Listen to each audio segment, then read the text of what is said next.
in a seller's market. Sellers are getting 100% of their asking price on the average here in Lake County. But buyers are dealing with not having very many houses to choose from because we have low inventory, but also higher interest rates. So let's say we have a buyer who is looking at a house, it's $250,000, and they want to find a way to lower their monthly payment, but they want to win the offer. So instead of offering under asking price, which they won't get the house in that situation, what can they do in order to win the offer in this type of scenario? Great question. I see this a lot with a lot of my buyers. One thing we can do is we can offer more than the list price in exchange for some seller concessions. And this can be a rare situation where both sides win. If we offer more than the list price, the seller is going to get more money. And if we use those seller concessions from the seller to buy down our interest rate, we're not going to hurt the borrower's monthly payment. So let's look at some numbers.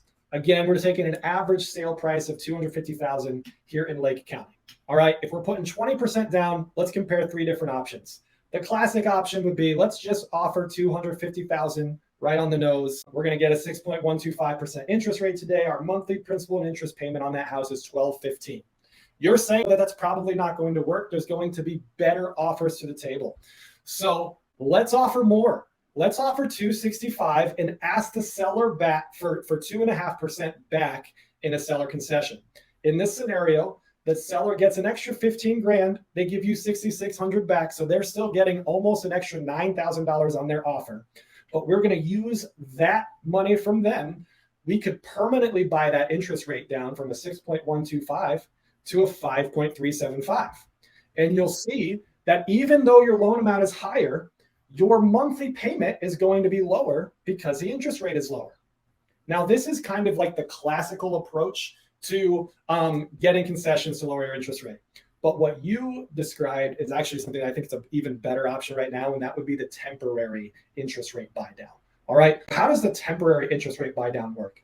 Instead of buying the rate down permanently for 30 years, we're just going to buy it down for a couple years because it's our belief on the real estate side of things that interest rates are going to get lower at some point, right? So let's use this same seller concession to temporarily buy down the interest rate in what's called a 2-1 buy down.